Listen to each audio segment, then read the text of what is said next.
요즘 DLS라는 낯선 이름의 금융상품에 투자한 분들이 대규모 손실을 볼 상황이다. 이런 얘기 들어보셨나요? 이 파생상품의 위험성을 다시 한번 알려주고 있는데요. 왜 파생상품이 위험한 건지, 가입할 때 어떤 점을 조심해야 하는지 금융소비자연맹 박나영 정책개발팀장과 지금부터 알아보겠습니다. 어서 오십시오. 안녕하세요. 네.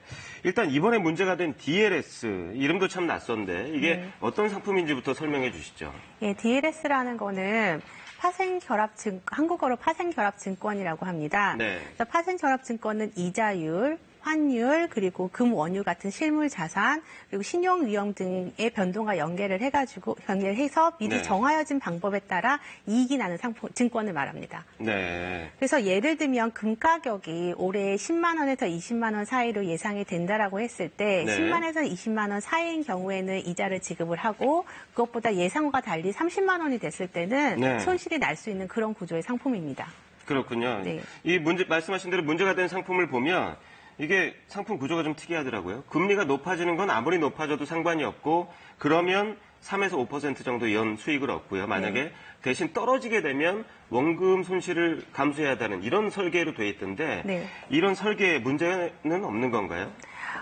이제 금리가 상승하면 3에서 5%밖에 안 주는데 네. 떨어지면 원금 100% 손실을 날 수 있는 상품을 그렇죠. 어떻게 만들 수 있느냐라고 생각할 수 있는데 한 가지 간과하는 점은 확률입니다. 네. 그러니까 원금 손실날 확률이 거의 없다라고 생각을 하기 때문에 이제 3에서 5% 정도 수익률이 나는 것도 이제 투자자들이 받아들이게 된 거죠. 네. 근데 상품을 만들 당시에는 과거 20년 전의 데이터를 봤을 때 한 번도 그 상품 구조로는 마이너스 된 적이 없다라는 네. 자료를 제시를 했기 때문에 그래서 상품 손실이 날 가능성이 없구나라고 가입을 했는데 파생결합증권 상품의 개발의 문제는 뭐냐면 과거 데이터로 상품을 만들기 때문에 네. 미래에 일어날 상황에 대해서는 전혀 대처가 되지 않는다는 점입니다. 그렇죠. 네. 네, 그리고 이게 사실은 상품 설계를 금융모강으로 설계를 하는 거기 때문에 변수 하나가 잘못돼도 결과가 완전히 달라질 수 있거든요. 그렇죠. 그런 점들을 좀 충분히 아셔야 되고 문제는 이제 가입자들입니다. 지금 원금 손실이 없다.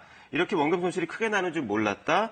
아니면 그저 수익률이 높다고 해서 가입했을 뿐이다. 이런 입장들이거든요. 그러면 이거 불안전 판매를 했다는 의심을 할 수 있는 여지가 있는 것 아닌가요?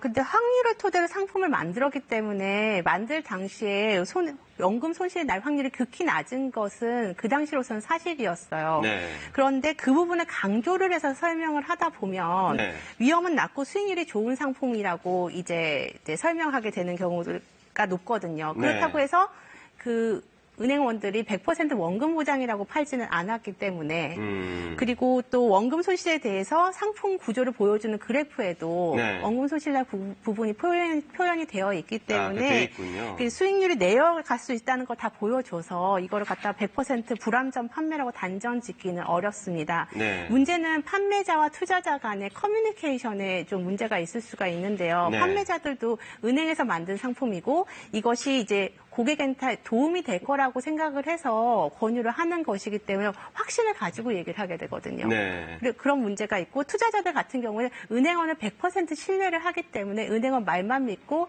가입하게 되는 그런 커뮤니케이션의 오류가 있을 수가 있습니다. 네. 그래서 아쉬운 점은 은행 본점의 투자상품부에서 이런 과거 데이터로 만든 상품이라고 할지라도 미래를 예측할 수는 없기 때문에 그렇죠. 그 당시 상황을 보고서는 이 상품은 수익이 날 것 같다 안 날 것 같다 어느 정도는 가이드라인을 제시를 해야 되는데 네. 제가 봤을 때는 전 세계 그때 이제 4, 5월 달 같은 경우에 전 세계 금리가 내려갈 수 있다라는 이제 어느 정도 예측이 가능했었거든요. 네, 그렇죠. 그럼에도 불구하고 이 상품 그때까지 계속 팔았다는 거는 그 부분에 대해서 좀 이제 미진한 부분이 있지 않았나라고 생각이 들고요. 또한 지금 문제가 되고 있는 우리은행의 DLS 같은 경우에는 네. 만기 자체가 4개월이에요. 네. 그러니까 만기 이후에 어떻게 이 상품을 복구할 수 있는 방법이 전혀 없습니다. 보통 상품들 같은 경우는 1년짜리도 있고 3년짜리도 있거든요. 그렇죠. 그러면은 나중에 시간이 지나면 다시 올라갈 가능성이라도 있는데 이 상품은 그런 가능성이 아예 없어요. 네. 그래서 너무 아쉽고 안타까운데 그래서 은행의 투자상품부의 인력 보강이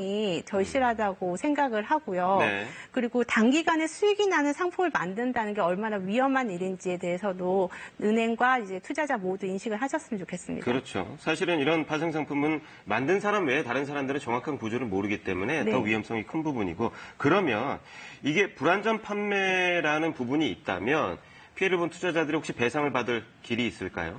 이제 불안전 판매를 판단하는 크게 두 가지 원칙이 있는데요. 하나는 네. 적합성의 원칙이고 하나는 설명 의무를 다했냐라는 겁니다. 네. 적합성의 원칙이라는 거는 이제 투자를 해도 될 만한 사람한테 이제 그렇죠. 권유를 했냐라는 건데 네. 이제 투자 상품 적합성 원칙이 굉장히 까다롭게 되어 있어요. 60세 이상 이하 뭐를 구분하도록 되어 있고 과거의 투자 상품 뭐 경험이 어떻게 있느냐 그렇죠. 없느냐 이런 부분 다 따지기 때문에 네. 특히 파생 결합 상품의 같은 경우에는 더 까다로워요. 아, 그렇기 때문에 이 상품을 가입하신 분들이 적합성 원칙을 갖다가 주장하기는 조금 무리가 있고 네. 설령 적합성 원칙이 위배가 되었다고 하더라도 그 법상으로 적합성 원칙만을 위배했다는 것만으로 손해배상을 청구할 수 있는 권리가 생기진 않아요. 네. 그렇기 때문에 중요한 부분은 설명 의무고요. 설명을 제대로 했느냐 안 했냐라는 게 이제 쟁점이 될 건데 네. 어쨌든 원금 손실이 난다라는 걸 얘기를 했고 그 부분에 대해서 어느 정도 설명이 됐다라 그러면은 이제 투자자들이 이제 그 설명 의무를 위반했다라고 주장하기도 쉽지는 않죠. 그러니까요. 사전에 양해를 구하고 은행 직원들에게 이제 설명을 녹음하겠다 이런 식으로 이제 대비책을 해놓는 것도 중요할 것 같고요. 네네. 이번 사태를 보면 뭐 하이리스크 하이리턴 이런 금융 공식이 그대로 좀 드러나는 그런 상황인 것 같은데 파생 상품은 그만큼 위험성이 높잖아요. 네. 가입할 때 어떤 점을 좀 꼼꼼히 따져봐야 할까요? 파생 결합 상품에서 중요하게 생각되는 점은 어떠한 한 원자재, 네. 어떠한 한 상품, 예를 들면 금이면 금, 은이면 은 이렇게 네. 상품에 투자하는 상품은 굉장히 하이 리스크라고 생각을 그렇죠. 하시면 돼요. 왜냐하면 그거는 수요에 따라서 언제든지 변동폭이 커질 가능성이 많기 때문에 위험하고 이번 국채 같은 경우에는 과거 20년 동안 변동폭이 없었기 때문에 이제 약간 안전하다고 생각해서 그렇죠. 가입을 했는데도 불구하고 전 세계 금리가 내려가는 기조다 보니까 이렇게 됐잖아요. 네. 그렇기 때문에 어떤 한 지수를 가지고 투자하는 상품은 위험하다고 보시면 됩니다. 네. 이게 사실 그 글로벌 금융위기를 불러일으킨 것도 미국의 서브프라임 모기지 그거로 만든 파생 상품이 잘못되면서 이렇게 문제가 커졌던 거잖아요. 네네. 그만큼 파생 상품이 위험하다는 점 우리가 잘 기억해야겠군요. 오늘 설명 잘 들었습니다. 네.